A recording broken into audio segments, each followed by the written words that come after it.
Blog Talk Radio.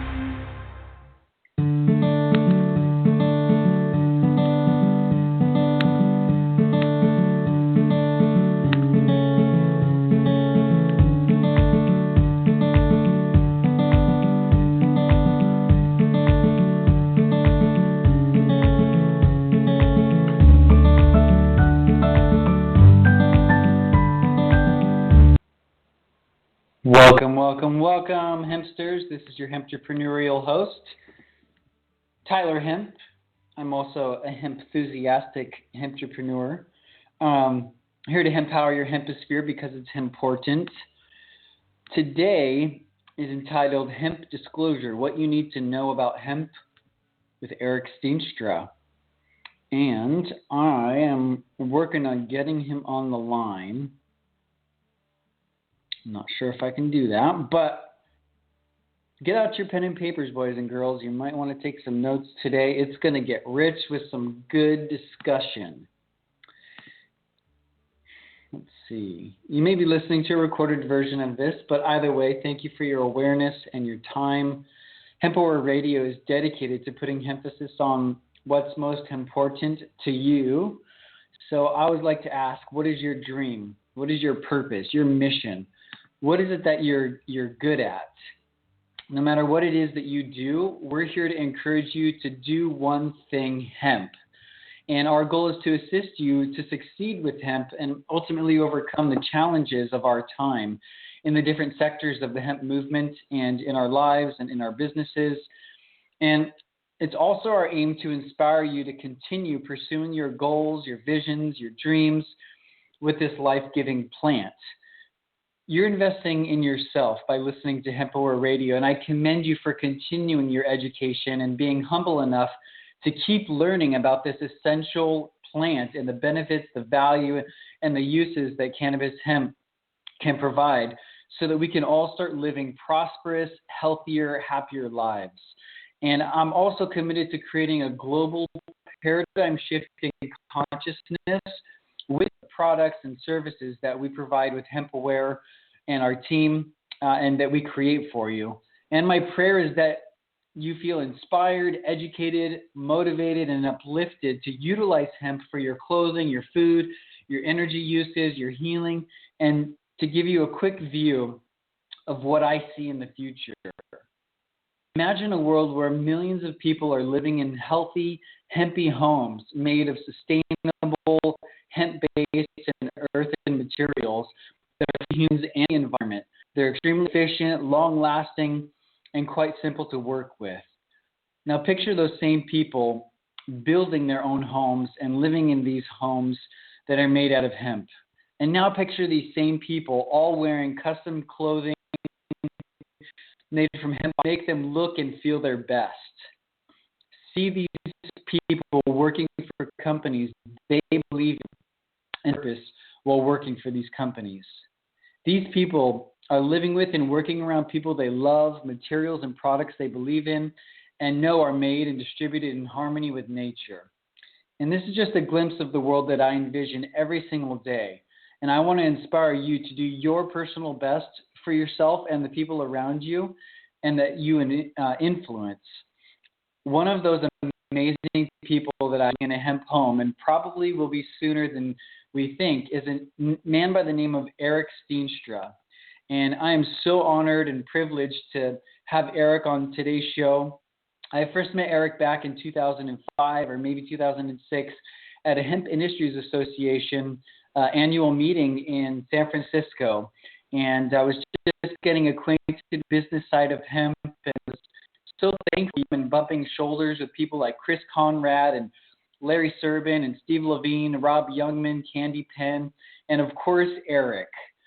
When I met Eric for the first time and every time that I've seen him thereafter, I knew that this was he was the real deal.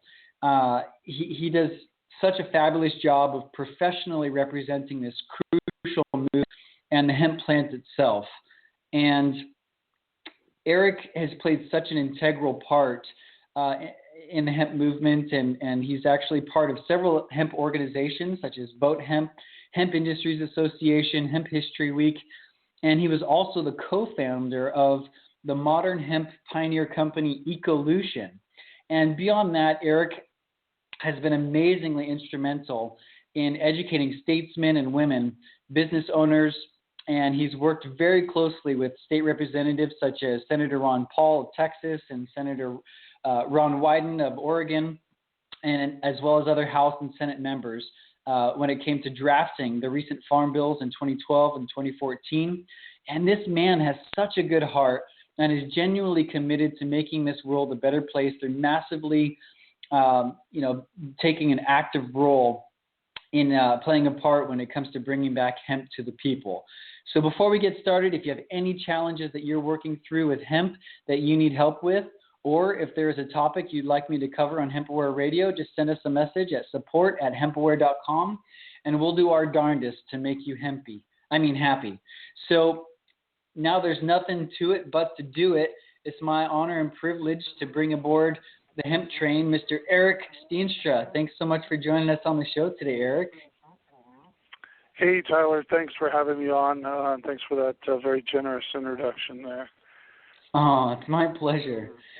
So I named the show Hemp Disclosure, and really they say this is the age of awakening, or the age of enlightenment, or the information age, where we're going to have access to it all, so to speak. So that's really why this show was titled, Hemp Disclosure, because hemp is now being disclosed, just like a lot of the other topics we're not going to get into today, but like non-terrestrials and the power of the mind and free energy and zero gravity and fun stuff like that. Hemp, I think, is part of one of those categories of something that's been pushed under the rug for way too long, and it's now being revealed and disclosed. And so I want to thank you, Eric, for being such a massive part of that disclosure. Oh yeah, thanks, Tyler. I mean, there's a lot of great people that have worked on, on hemp over the years, and I've been, privileged to work in this industry for a good part of that, and had a, sort of front row seat to a lot of the exciting things that have happened as the industry has grown. We have. And so when it comes to how you were introduced to hemp, I don't think I've ever heard the story of, how you were led up to hemp and, how you were initially introduced to it. I'd love to hear that story. Yeah, sure. I actually, I was working in the music industry, and I had helped put together an event for Normal. They were doing an event in Washington at the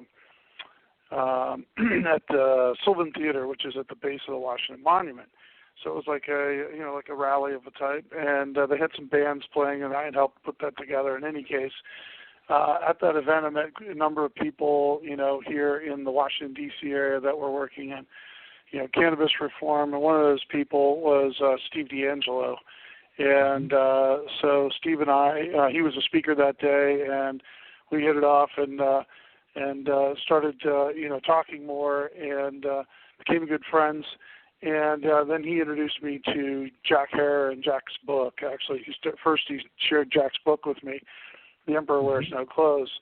And I think a lot of people that, have gotten into this industry have been inspired by Jack, and I certainly was one of them.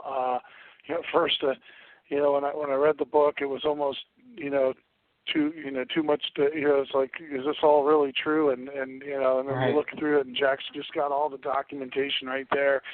And so, in any case, that's how Steve and I first, how I met and how I first sort of really got an interest in hemp. And then we continued to talk about hemp and the hemp industry, and Steve thought there was some real, potential to do something.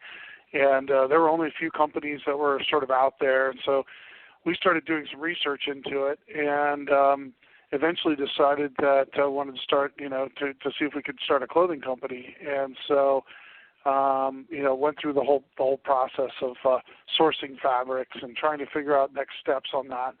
And there's a longer story to that, but in any case, that's how I really got started with the hemp industry. Wow, which really brings us to the next question, which is, how were you able to become so successful with Ecolution? That was definitely one of the pioneer hemp companies of its time and was very influential in my life. I from like 2006, 7, I started ordering Ecolution products and repping Ecolution, and it was such a quality, and you guys really produce quality products, and I am so thankful for that. But you got pretty big too. What do you attribute to you guys' success with Ecolution? Well, we saw we saw sort of a niche in the market. There were a few other companies out there, but there was an opportunity, and we decided to focus in on, at first the only company that I could actually find in the U.S. at that time that had hemp fabric was a company out in Oregon called the House of Hemp, and we bought a little bit of fabric from them. It was made in China, and we weren't super excited about that because this was just a few years after Tiananmen Square, and sort of, the idea of working in a place where, you had such a authoritarian government just didn't really appeal to either one of us. Mm-hmm. But in addition to that, they hadn't developed their business to the point where they had a consistent supply of fabrics that we could sort of build a business on. So in any case, we decided to continue looking and had to go outside the U.S. because there's nobody else we could find that really had the fabrics. And so we started looking in Eastern Europe and found some sources first in Hungary and then later in Romania. And that was quite an experience because, sort of as a counter to China, in Hungary and Romania were both going through transformations from being, communist countries to becoming democracies. And so it was an exciting time to be working there, and they both of them had a history of growing hemp and processing it for textiles and for other things like cordage and whatnot. So it was a great opportunity. But I guess ultimately the way we grew the company was by focusing in on the goal of sort of making 100% hemp, shirt line of clothing with one of the sort of like the foundation of the line was really our jeans. We had 100% hemp jeans, and I think we were really the first ones out on the market to do that. And we thought it was a sort of a classic item, and that there was this history with Levi Strauss or having his original denim jeans being made from canvas off of the covered wagons, and we knew that was hemp. So we figured it would be great to kind of go back to that, and I think that was, we built based on that clothing line, and then built around that, added accessories and other products. But I don't know, you said you got into the industry around 2005. Well, in the mid '90s, there was a wave of people that wanted to open hemp stores too, and so we grew with that too. There were a lot of people that got into the business. Starting businesses, but ultimately, I think the success for hemp is when hemp has kind of moved more into the mainstream, where it's not just sold at a hemp store, but also sold at stores that carry other products, whether they be eco-friendly or even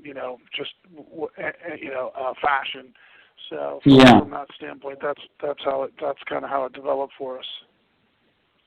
Yeah, totally. You've been in the hemp industry 26 years, I believe. You've seen some pretty profound changes and kind of fluctuations in the market. And what is your overall perspective on where the hemp industry is going at this point? Yeah, it's been an exciting time. I mean, for a long time, the hemp industry was relatively small. There was a small group of companies. We were involved in the founding of the HIA, and there were, maybe around 100 companies that, 100 people that showed up at the first meeting of that in 1994 in Arizona, and so from the industry grew over time. Maybe you had a couple hundred companies and that kind of thing, but it was still pretty small, and everybody kind of knew everybody. And now, since the Farm Bill, I think it's really opened up, just a lot for the industry. Now we've got farmers that are coming into this, and last year, there were almost 10,000 acres of hemp grown in the United States, and there were over 817 licenses that were issued. Most of those went to private farmers. So, those are people that are getting a chance first time really in to be able to work with the crop, and that's opened a lot of exciting possibilities. I think we're still still facing some real challenges as an industry, but but the Farm Bill just exponentially, really created a lot of interest and helped us to exponentially grow the industry by bringing a lot of new people in. Most certainly, yeah, I agree on that. And with regard to these challenges, what would you say are some of the biggest challenges the hemp industry is working to overcome right now, and how are we doing that? What are our methods of trying to overcome these challenges? Yeah, I think there's a number of challenges that are facing the industry right now. One, I think probably the biggest single issue is a lack of genetics. We as a country, we had this long history with hemp as a crop, and we actually, as part of the Hemp History Week project, we actually uncovered the diaries of the USDA researcher, a guy named Leicester Dewey, who was researching hemp and other fiber crops for the USDA, from the early 1900s all the way up until about 1935. And he was sort of a key guy who created a lot of momentum for hemp. He developed varieties that were popular throughout the most of the farms in Kentucky and other places were utilizing his genetics and his seed that was developed right here in the Washington D.C. area actually. And so that's all been lost. All those genetics are now, all that's left from that is wild feral hemp that's been growing just wild and back of some farmers' land for the last 60 years or whatever, 70 years. And so they're really that's a huge loss, because the loss of those genetics is significant. And so what most farmers have had to do here is buy imported seed. There's the handful of people that are trying to put together genetics, but most farmers, they want a pretty reliable situation. They want to be able to go and go to a seed broker and buy seed that's certified, that they know is going to have a good high germination rate and is going to have certain qualities, whether they're growing it for seed or for fiber.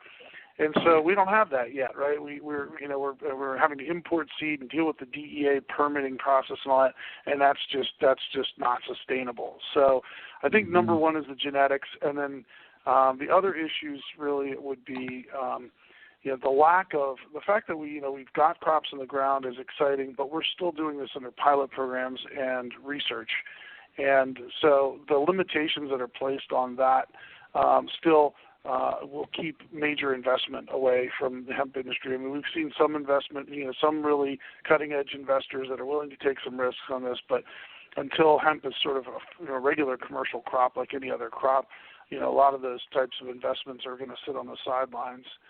And then the last thing, I think, so in order to fix that, we need legislation, but as part of that process too, I think we need some flexibility with regards to THC levels and things like that.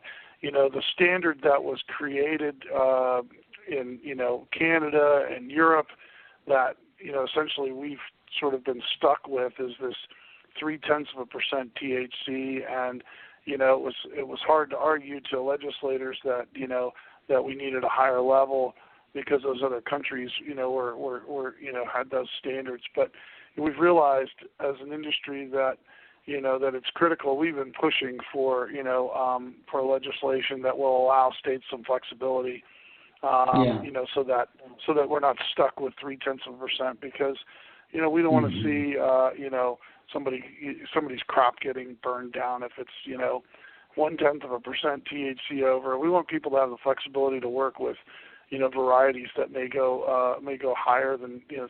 It's an arbitrary standard. It's not based on science, but just based on something that really that was somehow misinterpreted by the Canadians. I think this 0.3 thing came from Ernie Small, but I don't think it was ever his intention for that to be used as a crop standard. Right, and according to Paul Stanford, he claims that if we are allowed to have higher THC levels, even if we're not specifically growing the plants for THC, that allowing of the THC levels could potentially allow for higher yields and more voluptuous seeds, and just overall improvement of the entire plant. Which I'm not sure if he's validated that or how true that is, but I thought it was an interesting point. Yeah, I mean, I don't think he's an agronomist or an an expert on that, and I don't know if anybody has validated that, but certainly more flexibility will give us the ability to work with different varieties, and farmers need more flexibility. We've got 50 states that have all different climates and soils and altitudes and all these different things so we need flexibility for people to be able to grow this crop, and we also know that things that environmental stresses can change THC levels in small amounts. So if you've got a crop that grows at 0.2% THC, but it gets stressed due to drought or certain environmental conditions, it can produce a little higher amount. And we're not talking about psychoactive amounts. We're just talking, that shouldn't be something that causes a crop to be destroyed or not allowed. So that's another thing we think is important. Yeah, there's I've heard that, and this is actually from a gentleman by the name of what is his name? He's all about cannabis and climate control. But basically, he states that the resins in the cannabis plant are the natural sunscreen of the plant. So it literally produces these resins in response to sunlight, and it almost acts as like the plant sunscreen. So possibly the more sun that it gets, the more resinous the plant, and therefore possibly the higher cannabinoid content. Mm-hmm. Yeah, I think that the resin does. I think it does act as somewhat of a natural defense mechanism for the plant. So that's you certainly don't. I mean, it's not a bad thing to have that. And again, flexibility I think would be a good thing. So. Yeah, that was Paul von Hartmann that said that. So I wanted to ask you are there initiatives, or do you know of organizations that are still deliberately demonizing cannabis and preventing the legality, or preventing it moving forward? Or do you know? I mean, obviously there's so much residual phobia from all of the demonization and propaganda for the last 70 years. But would you say that there's still companies or organizations that are actively out there trying to stop this from going through and becoming legal or more legal? I mean, there's always been corporate interests advocate for their specific interests, and if they, competition can be a factor. So we haven't seen, we haven't heard a lot about that in my advocacy work, but occasionally it has popped up, and certainly, for example, law enforcement, right, and the money that they get for crop eradication and things like that has been, I would say, if you look at hearings, right, we don't have other industries haven't shown up at hearings opposing, hemp legislation. It's mostly been, really, well, I take that back. So the main law enforcement, and then of course you've got like the prison industry or narcotics officers. That's sort of part of that same. That's been primary opposition. In a few states, we've had some sort of opposition from marijuana growers, mostly in California and Oregon. But I think they were mostly not opposed to hemp. They just didn't want it grown too closely to their crops. And that addresses another issue that's just been this like misinformation out there. Law enforcement has often, historically has said, oh yeah, well you're just going to have people growing marijuana in a hemp field to hide it, right? And that's just, the marijuana growers have helped us prove that that's completely false, because they obviously don't want hemp pollen anywhere near their, their plants. So, anyways, I think in those states we've managed to come up with ways to allow for counties and to regulate by zoning or other ordinances to be able to say okay, we don't want hemp here, you can do it somewhere else. So that's good. The solution to that, like you said, really comes down to a local level of communication and regulation, So I totally agree with that. So what would you say is the most important thing that someone could do that would help progress the hemp movement? I realize that answer might be different for a farmer or a business owner or a student or an educator or something, but maybe if you could kind of touch on what you could do, what a business owner could do, that could help rapidly move this movement forward, like something they could do today to help. Well, by being in the hemp industry, by creating commerce through hemp, you're already doing something that's really important, and you're demonstrating, the usefulness, the utility, and the economics of the plant, right? And you're by growing the industry. I just put out a report last week actually about the growth of the industry. I've been tracking it now for about 8 years, and each year, we see double-digit growth, and last year was no different. In fact, it was one of the best years we've had since I've been watching. We had over 25% growth in the sales of hemp products. And so that's always a great argument. I mean, most of these hemp products, unfortunately, are all imported from other countries. So, we've been making the argument that we need to bring back the hemp industry domestically to drive down the trade deficit. Instead of buying products from China or other countries, we should be doing more production of hemp and manufacturing here, and that certainly fits with where the current policy I think pretty much across the board. I think everybody would agree, Democrats, Republicans, all agree that we'd like to see more American-made products, more manufacturing, more farming, and that kind of thing here. So that's great. That's a good argument. But I guess the other thing, other than just creating economic development through business, is advocacy, and pushing for changes in the law at your state and federal, and then of course at the federal level. We need to break through, like we had with the Farm Bill. We kind of need to take the next step, and that is to, open it up so states can do fully commercial regulated, state regulated hemp farming. And so, with Vote Hemp, I've been continuing to work on that, and we've made a lot of progress, but we definitely need more voices in there. So the more people can, if people are interested in taking action, they can always go. We have a tool to do that. But if you're in the business, the best thing you could do really would be to go to actually meet with your senators and representatives at their office, either them or their staff.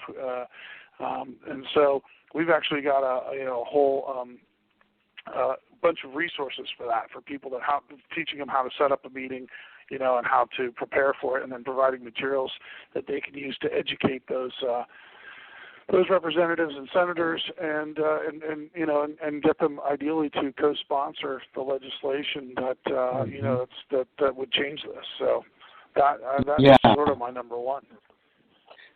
Totally, and I'm so thankful for the resources that you guys provide that I've taken from over the years. And if our listeners don't know, go to votehemp.com or hemphistoryweek.com right away and check out the resources page. There's all sorts of amazing posters and things that you can tweet on social media, letters that you can print out, even emails that you can copy and basically send to your representatives. Right, Eric? Yeah, absolutely. There's specifically a page relating to what I just mentioned about setting up meetings and the resources for that. It's votehemp.com/toolkit.html. And if people can go to that, votehemp.com/toolkit.html, and that will has explanation about how to go about setting up a meeting, how to find the contact information, how to prepare for it, all the materials you need to really educate them. And like I said, anybody in the hemp industry or who's growing hemp or wants to grow hemp, that would be be great to have that. If you can take some time out to actually do some advocacy, it can make a huge difference. Absolutely. Now, my next question, I have a good feeling what your answer is going to be, but what aspect of the hemp plant or the hemp industry do you get most excited about and being involved with? Well, I'm not a farmer. I didn't get into this. to grow it, to grow the crop, because that's not my, I don't own a farm and I don't have a background in that, but I love, I love really every aspect of it. I guess the policy side has been sort of where I've done a lot of my, focus over the years. So it's exciting to see grassroots efforts that can be, turned into some real change that can be long-term, valuable. So, I want to see a world where, my kids and my grandkids are going to, where hemp will be grown as a normal crop, and there's, thousands of hemp products out there, and where hemp is grown on millions of acres across the U.S. and used fully to its, full potential. Absolutely.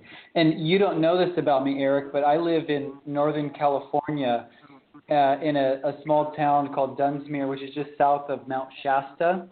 And that is, I'm literally about 20 minutes south of Weed, California. And I've already met with the past mayor and the current mayor of Weed, and they're very open to hemp.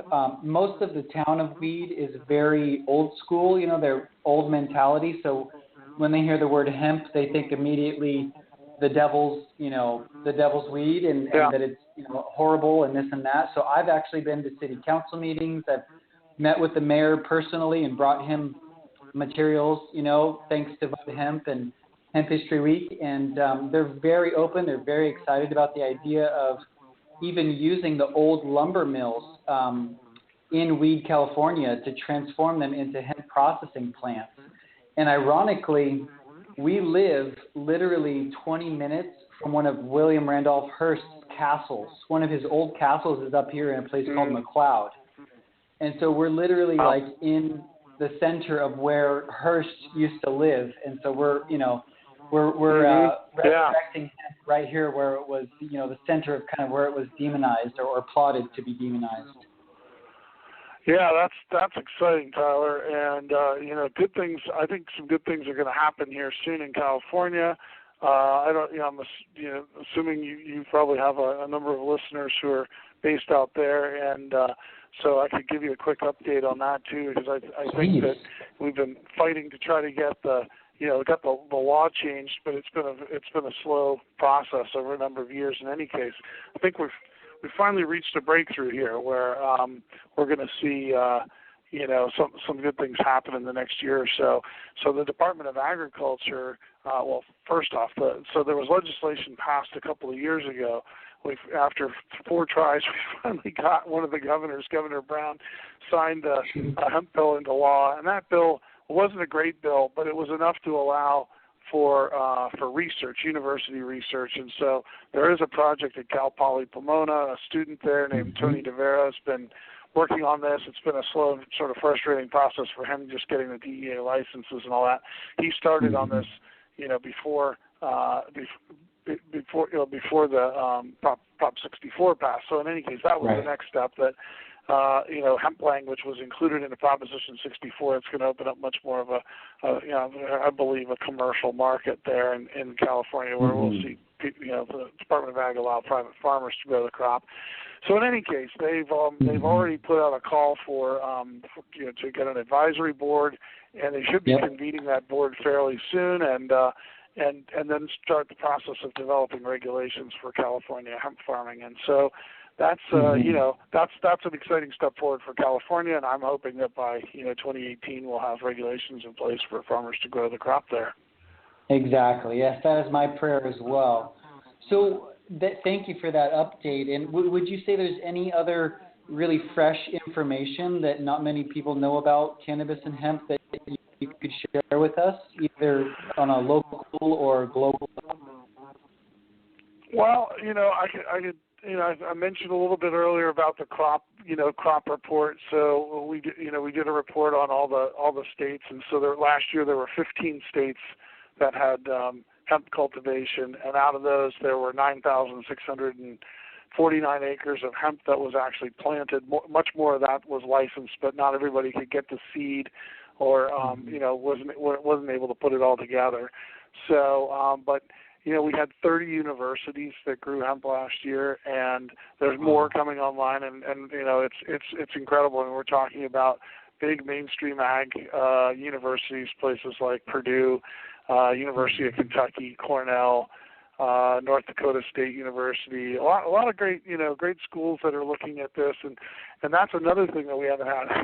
For decades, most of the last, the second half of the last, century, really, we had no research happening on hemp here in the United States, and so there's a lot of room. Lots changed, technology's improved, and hemp can play a huge role in the modern economy. I mean, they're already starting to do that. Seeing it in composites and automobiles, and they've developed a process to turn hemp fiber into a graphene-like material to replace graphene, actually, at dramatically lower cost, and it can be used down in superconductors, and where people are building houses out of it. So it's not just it's not just rope anymore. That's a lot of people historically thought of hemp as sort of rope, but it's just so much more potential. Exactly. Wow. Well, I just have two more questions, and I really appreciate your time. Where could our listeners go and get a copy of that report you just produced, or can they order it from you, or Vote Hemp, or how does that work? Yeah, so that page I mentioned earlier that has the resources for the meetings, it's votehemp.com/toolkit.html. We have a download of that. It's a one-page report that shows which states grew it, how many acres were grown in each, and talks about the statistics of how many universities and all that. So that report is right there. It's a PDF that anybody can download and print out or share. So, votehemp.com/toolkit.html. Perfect. Thank you for that. So is there a possibility hemp could get into the wrong hands? And if so, what could happen, and basically what can we do to prevent it from getting into the hands of big pharma or these major agricultural seed companies like Monsanto and Bayer? Do you think that there's a possibility it could get into the wrong hands and then get totally genetically modified and just make it this horrible thing? Do you think there's a potential for that? And if so, how can we prevent it? I mean, there's always the potential, for genetic modification. Breeding is a form of genetic modification. So it's important to make distinctions between sort of traditional breeding methods and, certainly be opposed to anything where you're sticking genes from some other crop or animal or whatever into hemp. That doesn't make any sense. And I've heard also about efforts to try to do things like breed out the THC, which I think is a dumb idea and is not necessary. But I guess I'm more concerned, at least in the short term, about about the potential for you mentioned big pharma. Well, one of the exciting sectors for hemp is CBD and some of the other cannabinoids. So some of your listeners may know about this, others may not. I'll just give a quick background. But THC or tetrahydrocannabinol is the cannabinoid or substance within hemp and marijuana that causes euphoric feeling and essentially gets people high. Well, hemp has such a low amount of that THC, typically less than 1%, and most of the crops that are being grown here, it's less than 0.3%. So that's really a low amount, but it has a higher amount. Typically, hemp varieties contain a ratio greater than 1 of CBD to THC, and CBD is another cannabinoid, or that's also known as cannabidiol. And that is does not have the same effects as THC in terms of like a high. Doesn't produce that high, but it has some incredibly interesting therapeutic and health benefits. And so that's an area that that's really grown in the hemp industry. A lot of companies have been experimenting with extracting cannabinoids, including CBD and other cannabinoids that are other than THC, and selling those products as dietary supplements. So really, they're just extracting the hemp from the hemp flowers. And this is an area where we've seen some companies, pharma companies, that are trying to come in and like patent and exclusively sell this. And so to me, that would be a bad development. The idea that a company's going to come and say we're the only ones allowed to sell CBD only under FDA approval or whatever.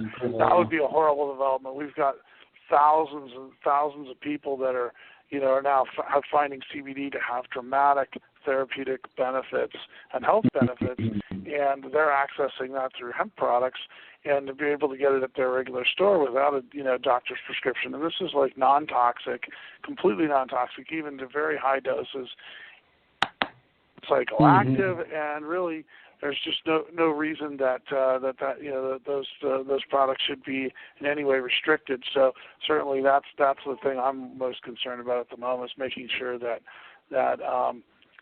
laws aren't put in place to somehow schedule cannabidiol and other non-psychoactive cannabinoids, or restrict them only to being FDA medicine. Right. Wow. Well, thank you for that. I have one last question for you, and I really, once again, appreciate your insight, your wisdom, and your commitment to this industry. It's such a good feeling to be a part of a community that is, committed to something that's so important and crucial for humanity. But what would you recommend to someone who's just starting a hemp company, or even somebody that has a successful hemp company, what they could do to take their hemp business to the next level? Like some insight you could provide. Yeah, I think that the simplest advice on something like that would be, really to get involved in the industry and to network with others and become part of the community and do as much research as you can and try to really see where you can push the envelope and come up with something new. I mean, there's lots of existing products out there. Try to add some value, find something new that isn't already being done, or that you can do in a way that's an improvement. I'd say that's probably my number one suggestion. But you could also get involved through trade associations. I mentioned the Hemp Industry Association. It's a great association, which I've been a part of for a long time, and I think that would be a great place to for people to if they want to get involved.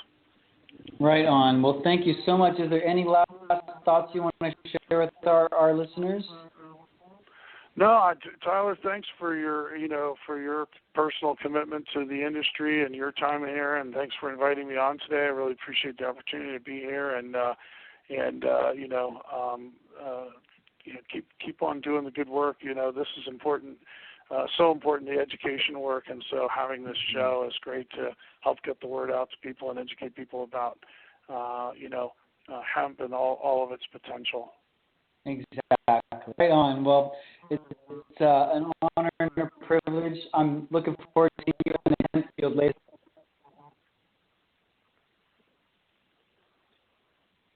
All right, Eric, thanks so much. This is your Hemp-entrepreneurial host, Tyler Hemp with HempAware Radio. Check us out at hempaware.com, or you can visit the past archived hemp episodes on the iTunes podcast library. Just type in the word HempAware, all one word, and you'll see all those shows. We've got amazing experts like Eric Steenstra that we've had on this show.